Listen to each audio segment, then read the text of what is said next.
Ya, bismillah. Assalamualaikum warahmatullahi wabarakatuh.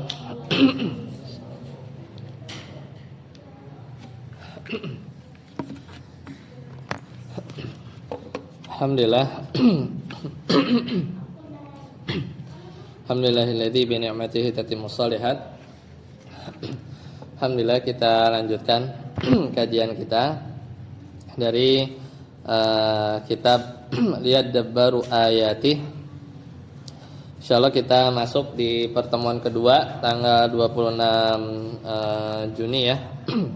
Insyaallah sekitar tanggal 11 ya, Muharram atau 10 Muharram kalau versi ruqyahnya NU ya. Sekarang masih 10 kan, beda dia. Sekarang 11. Insyaallah kita lanjutkan kemarin sampai di halaman ke 9 ya. 9 itu sudah di perkataannya siapa? Ya, Ibnul Qayyim sudah selesai ya. Baik. Sekarang kita masuk kita masih di mentadaburi di surat Al-Fatihah. Sekarang kemarin Basirur Rusyud ya sudah. Kemudian kemarin juga kita sudah lihat tadabbur dari Profesor Dr. Ibrahim. Ya, kemudian Ibnul Qayyim ya kemarin. Sudah ketemu di halaman 9.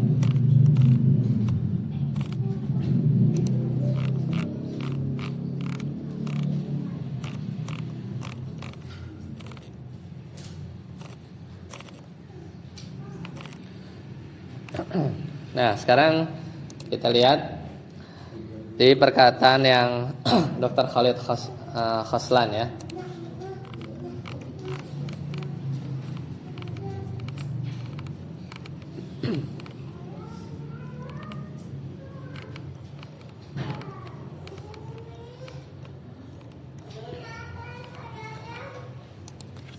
Nah, kata beliau, ihdinas siratal mustaqim. Nah, ini kita mentadaburi kembali sebelumnya dari Ibnul Qayyim. Beliau bilang apa kemarin, bahwa al-hidayah, kita ulang sedikit ya di perkataan Ibnul Qayyim biar agak nyambung. Jadi hidayah itu tidak ada artinya ya. Tidak ada ujungnya. Tidak ada ujungnya. La nihayata laha. Jadi meskipun seseorang itu dia sampai, ya maka dia akan terus memerlukan hidayah. Ya, dia akan terus memerlukan hidayah. Karena kata beliau, al-hidayatu la nihayata laha walau balagal abdu fiha ma balagha. Gitu kan? Karena meski hamba telah mencapai tingkat manapun dalam hidayah, maka di atas hidayah masih ada hidayah lain. Fa fawqa hidayatihi hidayatun ukhra wa fawqa tilkal hidayah hidayatun. Nah, maka itu kata beliau ya, ila ghairi ghayah, sampai tidak ada ujungnya ya, tidak ada ujungnya. Dan apa maksud beliau? Maksudnya hidayah itu bertingkat-tingkat. Kalau dia seorang sudah mengetahui kebenaran, maka kita perlu hidayah lagi untuk mampu beramal. Kemarin gitu kan?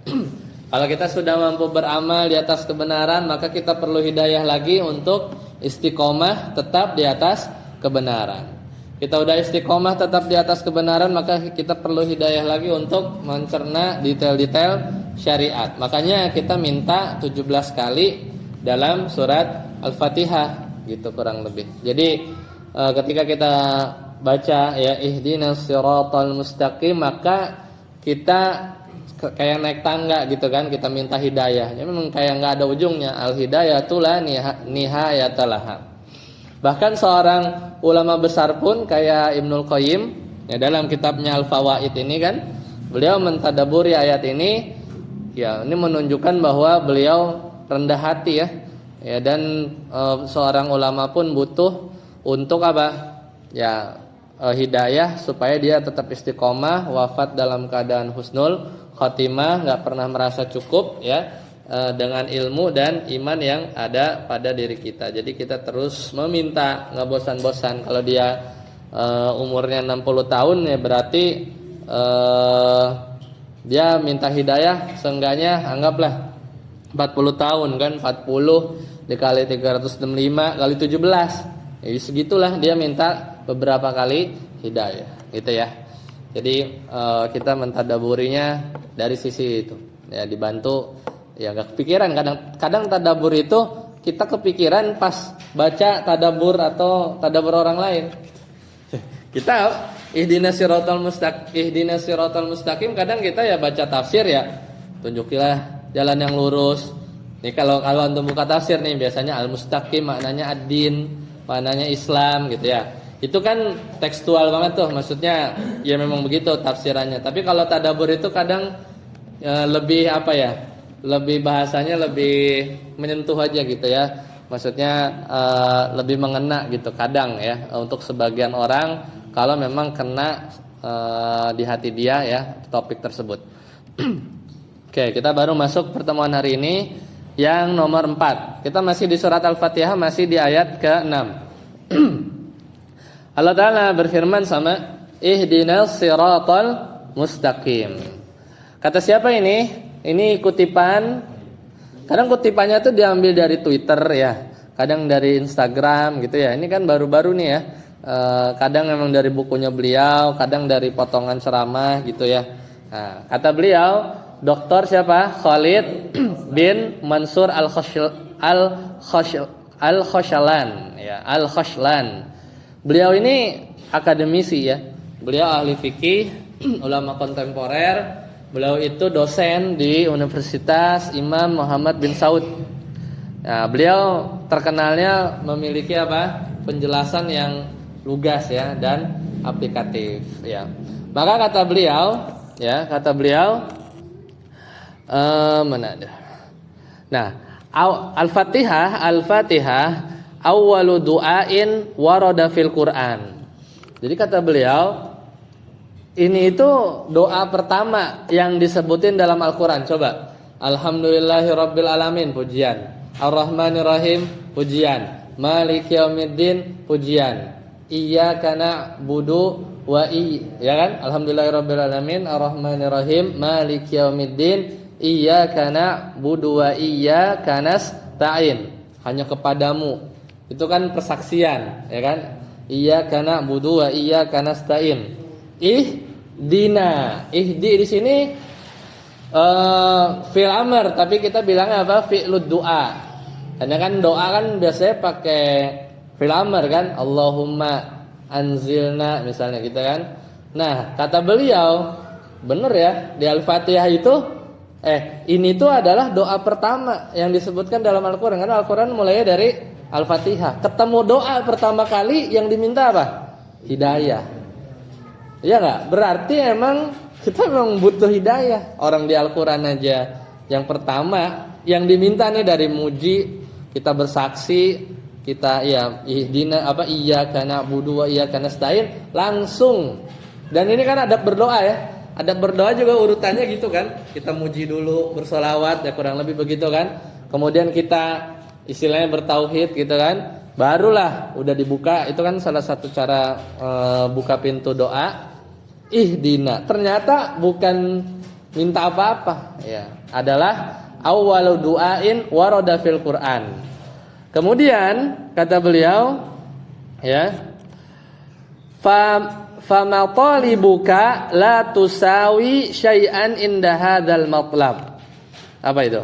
Segala ya permintaanmu la tusawi itu tidak akan sebanding dengan permintaan ini. Maksudnya apa? Hidayah. Antum minta apapun enggak bakal sebanding dibanding kita minta hidayah. Kenapa? Li'annahu majma'u khairatid darain. Karena hidayah itu adalah apa? Majma', kumpulan, khairat, segala kebaikan, ad-darain. Ad-darain itu apa? Dua dar. Dar itu rumah. Kalau istilah dalam bahasa Arab tuh daroin itu artinya dunia dan akhirat. Daroin, musanna ya. Nah, jadi apa intinya? Ihdinas siratal mustaqim itu adalah doa pertama yang disebutkan dalam Al-Qur'an, dan segala permintaanmu itu tidak akan sebanding dengan permintaan hidayah ini ya. Kenapa? Karena kumpulan segala kebaikan di dunia dan di akhirat ya, itu adalah ya di hidayah ini ya. Karena hidayah itu adalah majma' khairatid darain. Ya, majma' ya khairatid darain. Selesai ya. Nah. Lanjut halaman 10. Kita lihat ayat selanjutnya ya. Kita lihat ayat selanjutnya. Iya nanti ya Abi ngajar dulu. Sama. Nah, sekarang selanjutnya di ayat ke-7. Ya, kita lihat ya di sini ayat ke-7. Yaitu di halaman berapa berarti halaman 10. Ya, halaman 10. Apa? Punya Abi mau? Saya bawa sana. Abi juga bawa. Nah, bawa juga. Allah Ta'ala berfirman, siratal ladzina an'amta alaihim ya. Siratal ladzina an'amta alaihim ya. Kata beliau, ini siapa nih? Kita kenalan dulu ya. Kita kenalan dulu. Kalau Hamzah itu maksudnya profesor, Dal itu artinya doktor, Nasir Umar. Ya enggak. Jadi di situ ada setelah kita minta hidayah, ya kan? Kan ini nyambung ya. Jadi tapi memang enggak semua ayat ya. Kan karena ini buku kita ini jilid berapa? Jilid 9. Atau bisa lihat PDF-nya ada jilid 1-nya sama model-modelnya gitu kayak mungkin kayak ngumpulin ini aja kutipan-kutipan, tapi ngebantu kita buat atau orang awam untuk mentadaburi Al-Qur'an dengan bahasa yang indah kadang enggak kepikiran. Nah, setelah kita minta hidayah ya, di ayat yang ke-7 Allah merinci jalan tersebut kan. Gimana itu? Kata Allah Ta'ala, siratal ladzina an'amta alaihim. Dan ini kita kutip, kita kenalan namanya Profesor Dr. Nasir Al-Umar. Nah, beliau ini sama. Ini beliau ulama kontemporer dari Arab Saudi, dan beliau itu pakar di bidang Al-Qur'an. Ya.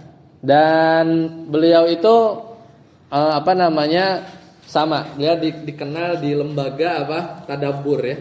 Tadabbur Al-Qur'an. Dan dia senang sama ilmu-ilmu sosial ya, sosial. Nah, kata beliau ya,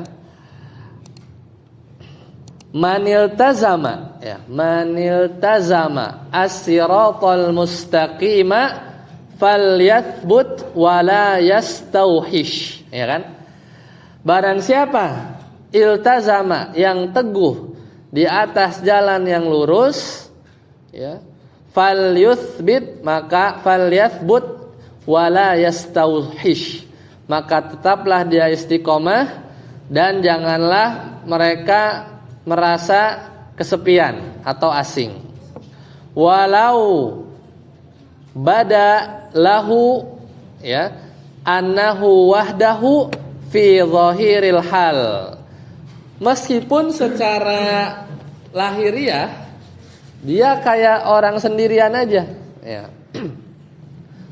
Fahasbuhu rufqatun nabiyyin wasiddiqin wasyuhada'i wassalihin wa hasuna ulaika rafiqa. Cukuplah baginya ya. Jadi dia kalau udah di atas jalan yang lurus, udah istiqomah aja, enggak usah ngerasa sendiri. Kenapa? meskipun lahirnya kayak sendiri, tapi cukuplah baginya itu rufqah. Rufqah itu teman. Ya, dari kalangan apa? Para nabi, as-siddiqin, syuhada, dan orang-orang sholihin. Wa hasuna ulaika rafiqa, dan mereka itulah teman-teman yang baik. Ya, gitu ya kata beliau. Jadi sebenarnya pesan beliau itu, misalnya nih, kadang kan kita udah berapa lama ngaji atau ya hijrah lah. Anda tuh hijrah tuh bukan hijrah ya, karena belajar agama yang runut tuh 2010 lah, 2011. Berapa? Berarti 16 tahun ya. Ya awal-awal ketemu kita kadang keras gitu kan, mungkin sama orang tua gitu ya. Misalnya ini nggak boleh gitu kan, mau makan baca bismillah gitu kan. Kadang kita jadi galak gitu kan awal-awal. Ya kadang kita sholat tepat waktu, mungkin celana kita udah di atas mata kaki gitu kan, kayak kerudung lebih lebar gitu. Kadang kita ngerasa sendirian gitu kan, teman-teman yang biasa ngejauh, tapi habis itu dapat teman lagi kan, lingkungan aneh gitu kan. Nah, ya inilah kata beliau, kan siratal ladzina an'amta alaihim, yaitu jalan orang-orang yang telah engkau beri nikmat di atas mereka. Saat kita udah dapat hidayah, maka la yastauhish, jangan merasa kesepian. Kadang di sekolah beda, di kantor beda. Kadang mungkin di kantor kita, mungkin sebagian teman-teman anak itu ada yang disuruh motong jenggot ya. Ada, karena harus pelatihan itu kalau di BUMN tuh pelatihan yang kayak tentara gitu kan, digundul kan gitu kan. Ya mungkin ada, tapi ya udah, ya dia masih kekeh ya, akhirnya lewat aja. Ya tinggal gimana gitu kan. Nah, ada ya orang-orang yang ya berjalan ya mungkin dia merasa kesepian. Maka kita ya dalam Al-Qur'an ini menghibur ya, bahwa ya sebenarnya kita tuh teman-teman kita ya para nabi, para ya orang-orang soleh di sebelumnya gitu ya, seperti itu. Kurang lebih begitu pesan beliau. Lanjut. Nah, ayat selanjutnya masih ayat ke-7, ghairil maghdubi alaihim waladdallin, yaitu bukan. Nah, ini penarik nih. Kan diduluin kan jalan kita orang Islam yang diberi hidayah adalah yang diberi nikmat. Bukan diperjelas, bukan yang murkai dulu, baru yang disesatkan, ya, yang disesatkan. Jadi yang pertama itu bukan maghdub dulu. Maka kata beliau di sini ada seorang tokoh juga, beliau namanya Syekh Muhammad Al-Khidir Hussein. Beliau wafat tahun 1958. Beliau itu ulama asal Tunisia. Tunisia itu sebelahnya Libya, Libya geser lagi Mesir, Mesir, Libya, Tunisia, ya. Nah, itu beliau adalah ya pimpinan tertinggi di Al-Azhar, ya, pimpinan tertinggi di Al-Azhar Mesir. Ya, Syekhul Azhar beliau itu, ya, Syekhul Azhar. Dan beliau adalah satu-satunya orang yang non Mesir tapi bisa sampai di posisi gitu, kayak model rektor lah ya, kayak model rektor lah beliau itu. Nah, kita akan lihat gimana ininya ya, perkataan beliau. Kita cari dulu 56.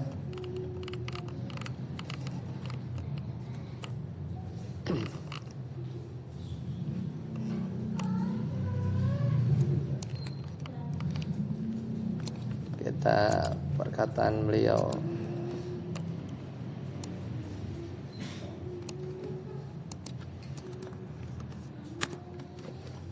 Nah, kata beliau mengomentari atau mentadaburi ghairil maghdubi alaihim waladdallin.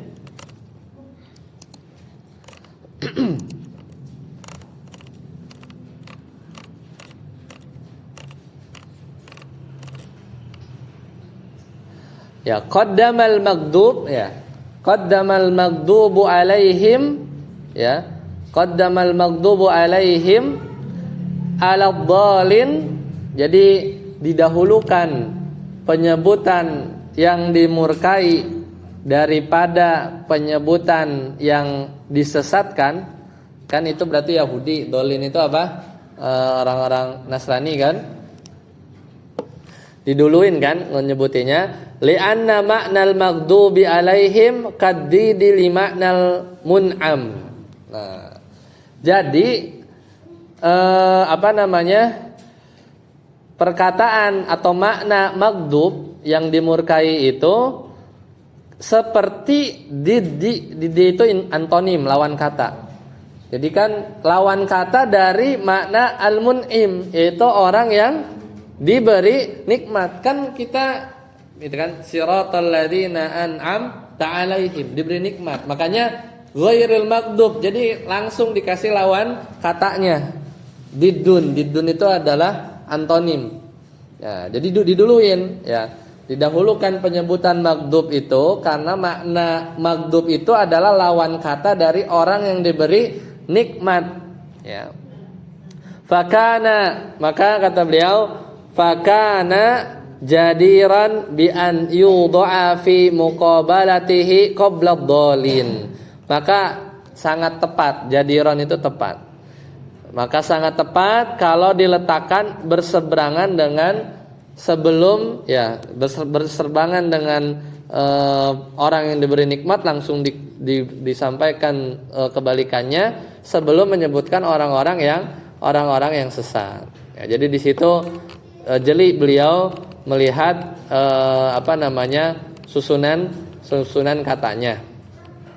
Maka di ayat ini, di ayat ke-7 ini berarti ada 3 kelompok kan, yaitu al-mun'am alaihim, yaitu yang diberikan nikmat, al-maghdub alaihim, yang dimurkai, dan ada ad-dhalin. Ya, ad-dhalin ini adalah yang disesatkan. Ya. Jadi prinsipnya itu adalah lawan kata. Namanya nikmat itu puncak kebaikan.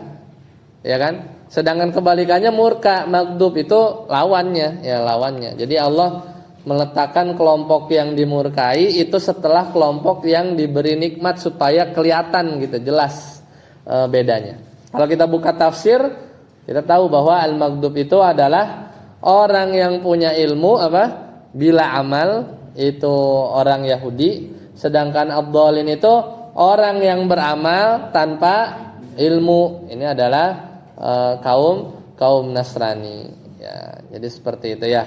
Itu perkataan beliau. Selesai surat Al-Fatihah. Kita lanjut ya.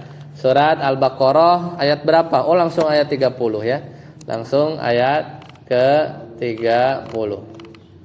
Silakan dilihat di halaman berapa, berarti 11. Nah, ini silakan dibuka Al-Qur'annya ya. Kalau mau lihat. Allah Ta'ala berfirman, ataj'alu fiha may yufsidu fiha wa yasfikud dima. Nah, itu kan. Apakah kamu mau menjadikan ya, di ayat ke-30, yaitu Allah Ta'ala berfirman, wa idh qala rabbuka lil malaikati inni ja'ilun fil ardi khalifah qalu, maka siapa yang ngomong? Ya, malaikat. Ya kan? Ataj'alu fiha may yufsidu fiha wa yasfikud dima, gitu kan? Wa nahnu nusabbihu bihamdika wa nuqaddisu lak. Sedangkan kami itu ya memuji engkau dan mensucikan engkau. Maka Allah bilang, qala inni a'lamu ma la ta'lamun. Udah, malaikat diam. Udah, aku Maha tahu dari apa yang kamu enggak tahu, gitu kan? Kamu tidak tahu. Nah, gimana kita coba mentadaburi ayat ini. Nah, di sini kita kenalan lagi, namanya Syekh Farid ya, Farid Al-Ansari. Beliau tuh wafat baru-baru aja di 2009. Beliau ulama Maroko ya, pakar usul fikih. Dan nah, beliau ini fokus banget sama kajian-kajian yang kembali kepada Al-Qur'an gitu. Makanya majelis-majelis beliau itu disebutnya majelis apa? Al-Majalis Al-Qur'aniyah ya. Jadi mengajak ya mentadaburi Al-Qur'an. Nah, dalam ayat ke-30 ini ya, dalam ayat ke-30 ini Allah Ta'ala menyebutkan bahwa ya,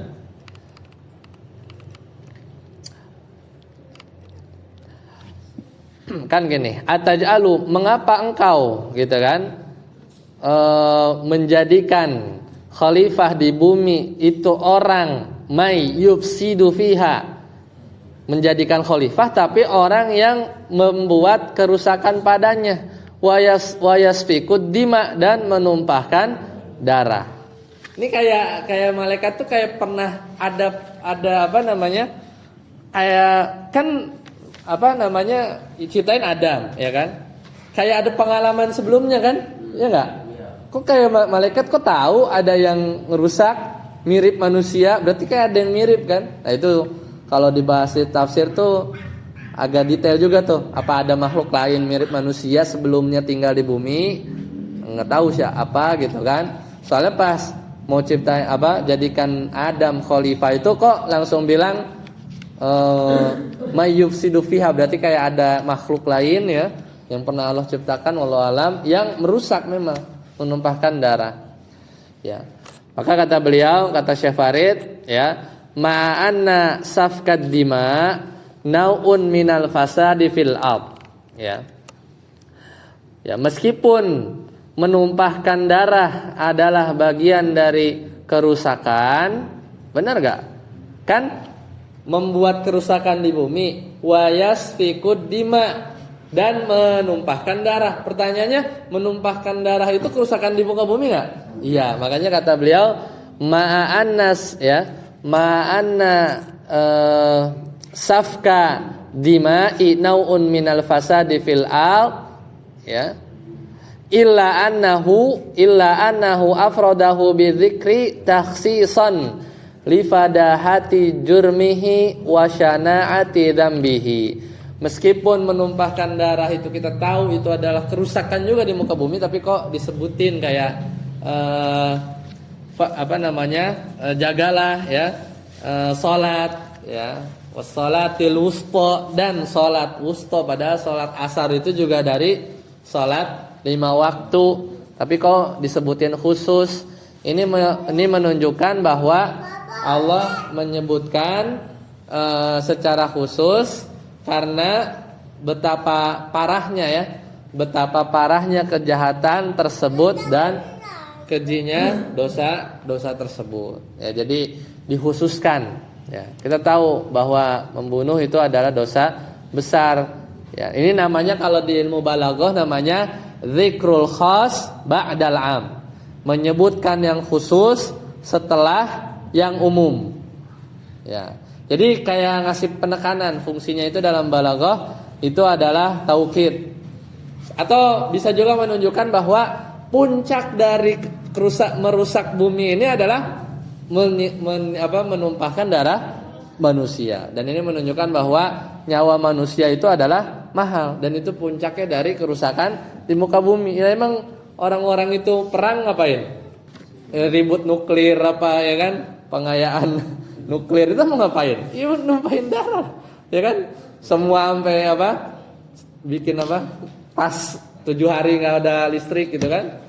Ya, itu kan siap-siap aja kan. Ya, itu memang puncaknya kerusakan di muka bumi. Dan ini sejalan ya di surat Al-Maidah kalau enggak salah, bahwa membunuh satu nyawa tanpa alasan yang benar itu sama aja kayak membunuh seluruh umat manusia ya. Dan kita banyak ya apa namanya ya, kerusakan atas ya manusia ya di bumi ini dengan cara membunuh. Oke, lanjut. Kemudian ayat ke-44 Allah Ta'ala berfirman ya, atamuruna an-nasa bil birri wa tansawna anfusakum wa antum tatluna al-kitab afala taqilun ya. Nah, inilah kita mengutip tokoh selanjutnya, yaitu adalah siapa? Al-Imam Ahmad ya? Iya benar. Az-zuhud, ya. Tuh.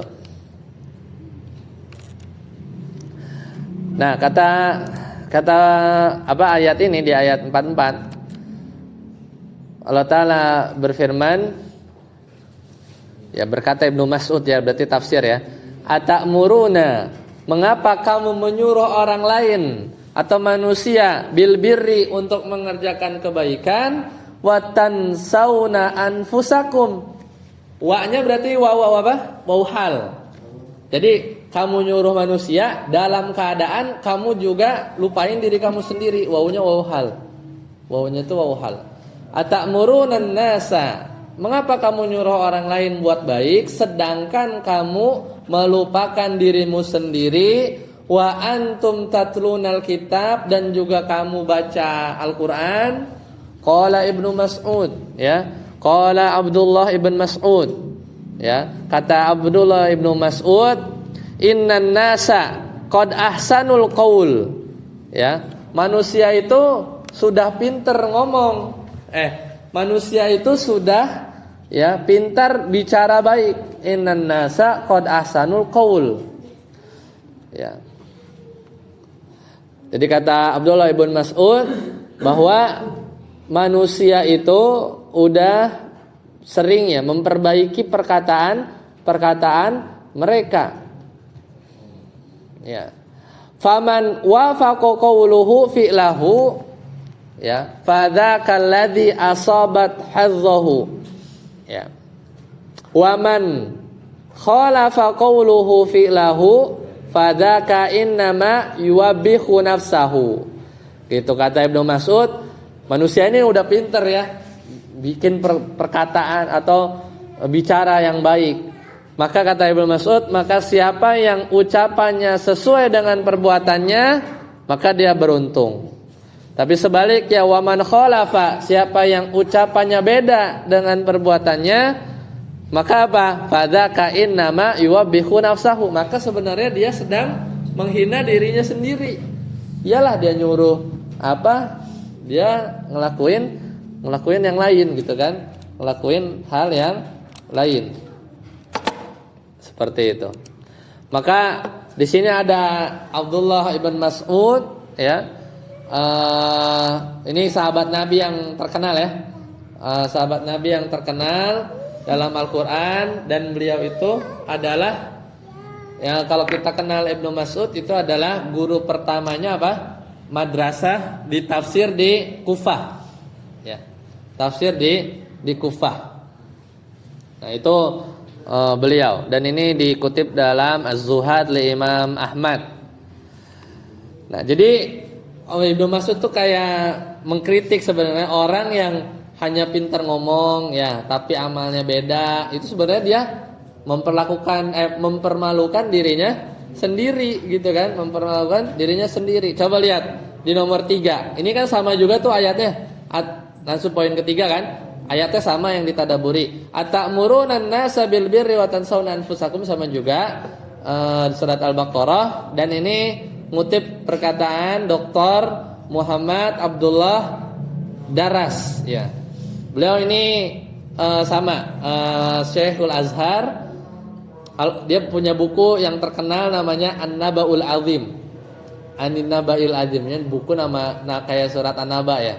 Dan ini adalah buku terbaik yang bahas mukjizat struktur Al-Qur'an. Kalau antum cari di internet Muhammad Abdullah Daras, ya. Beliau adalah punya buku, nama bukunya An-Naba'ul Azim, itu ngupas tentang mukjizat struktur Al-Qur'an. Nah, maka kata beliau juga sama. Kata beliau apa? Dia bilang, perkataan beliau, Laisa al-mustankaru huwa anna muran nasa bil birri idza kunna la na'malu bihi wa innamal mustankaru huwa annansa anfusana minal khairil ladzi nu'allimuhu lil akharin. Nah, ini menarik. Jadi mustankaru itu apa? Yang dianggap buruk itu bukan mengajak orang lain kepada kebaikan saat kita belum ngelakuin. Misalnya Ayo kita umroh atau haji, kita belum haji belum umroh gitu kan. Bukan itu yang dianggap buruk. Tapi justru yang buruk itu adalah ketika kita tansa melupakan diri kita sendiri dari kebaikan yang kita ajarkan kepada orang lain. Ya, kita boleh ngajarin orang berdakwah, kita nggak perlu nunggu kita soleh kan. Kalau nunggu kita soleh nggak ada amar ma'ruf nahi munkar kan. Maka yang buruk itu adalah kita lupa kepada diri kita dari kebaikan yang mungkin kita ajarin ya, yang mungkin kita ajarkan. Itu maksud beliau ya, maksud beliau. Makanya jangan kayak apa kalau di orang-orang tuh bilang, kalau kadang ada status-status ya, jangan kayak lilin, dia menerangi orang lain tapi apa? Iya, membakar dirinya sendiri gitu kan.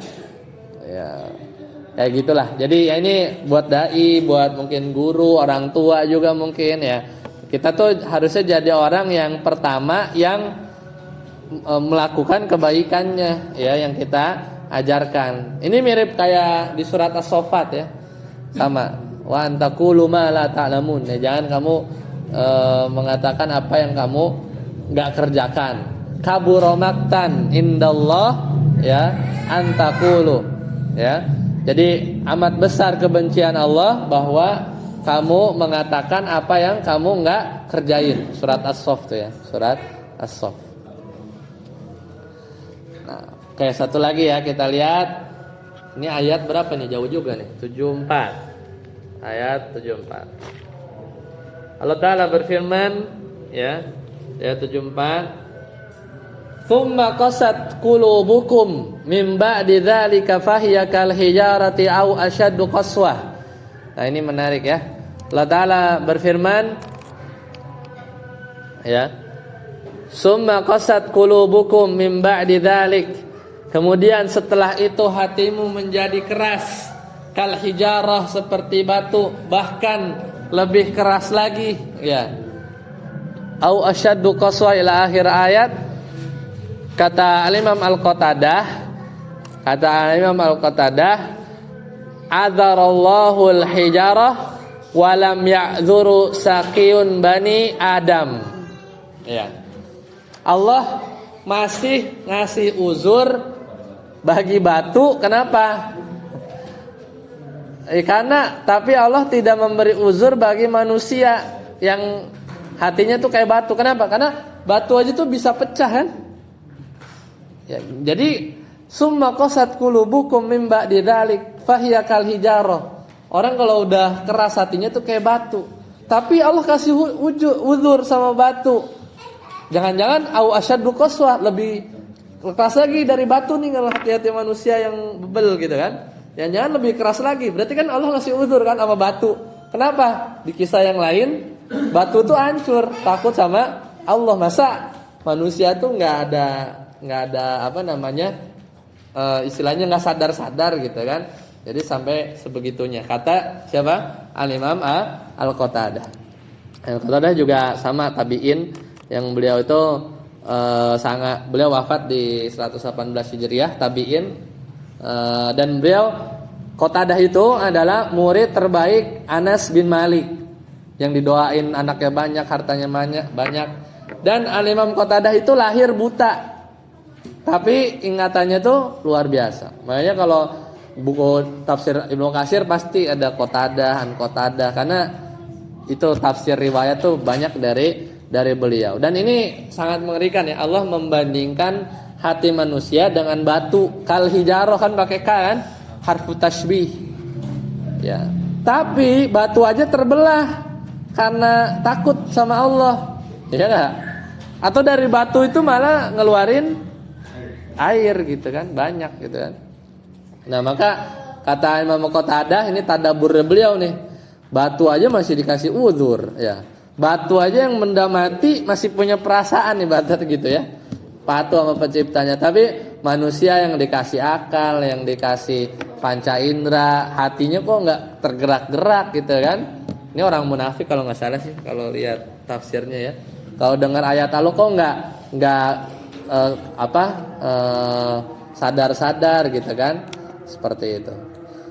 Nah, jadi apa yang bikin manusia tuh hatinya kayak batu? Awalnya banyak dosa, ya banyak tertawa, ya yang berlebihan, ya. Jadi akhirnya hati itu sering membatu, ya, sering membatu. Ya.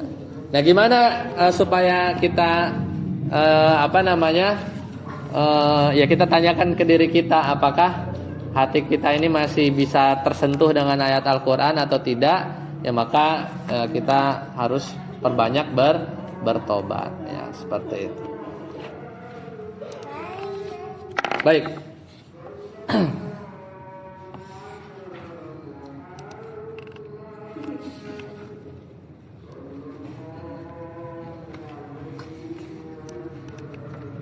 Kita lanjut halaman berapa? 12.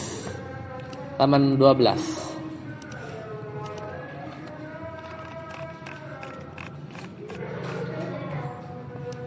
Kita lihat di sini lanjut ayat berapa?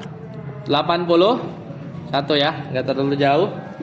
Allah Ta'ala berfirman, "Bala man kasaba sayyi'atan wa ahatat bihi khati'atuhu faulaika ashabun nar hum fiha khalidun." Gitu kan? Allah Ta'ala berfirman, ya, bala man kasaba, gitu kan? Sekali-kali tidak, man kasaba sayyi'atan, barang siapa yang dia melakukan keburukan, wa hatat bihi khati'atuhu, ya. Maka di sini kita lihat ya, Allah Ta'ala berfirman di surat Al-Baqarah, ini menunjukkan bahwa maksiat itu apa? Kayak rantai kan? Kalau dia udah kena sama orang, maka dia akan terus melakukan maksiat yang lain. Maka nah ini Ibnu Taimiyah kita udah jelasin waktu kemarin ya. Siapa Ibnu Taimiyah, jadi tidak kita ulang. Kata beliau, al-ma'asi qaidun wa habsun li sahibiha anil jawalani fi fadha'it tauhidi wa an jayth thimari al a'mali as-salihah. Maksiat itu ibarat rantai atau penjara bagi yang ngelakuin maksiat. Berarti apa? Dia nggak bisa ngapa-ngapain, menghalangi dia dari bertauhid, menghalangi dia dari apa? Ngambil ya amal soleh, ya amal soleh. Kenapa? Karena maksiat itu kayak koidun, ya. Habsun itu penjara. Logikanya kalau kita bertauhid, ya maka kita bebas sebenarnya. Justru kalau kita banyak maksiat, sebenarnya kita terbelenggu sama dosa yang kita lakukan. Contohnya apa? Nggak bisa khusyuk, ya. Nggak bisa bangun malam, sholat subuh kesiangan. Itu sebenarnya ngecek, ya, apakah kita lagi banyak dosa sehingga nggak diizinin untuk berbuat baik. Kita nggak bisa memanen amal soleh kita, ya, karena kita terpenjara sama dosa kita, seperti itu. Itu kata Ibnu Taimiyah, ya, Ibnu Taimiyah. Seperti itu. Ya, jadi semoga bermanfaat. Ya, insyaallah nanti kita lanjutkan kembali di pertemuan yang akan datang. Sampai sini, subhanakallahumma bihamdika, asyhadu an la ilaha illa anta, astaghfiruka wa atubu ilaik. Assalamualaikum warahmatullahi wabarakatuh.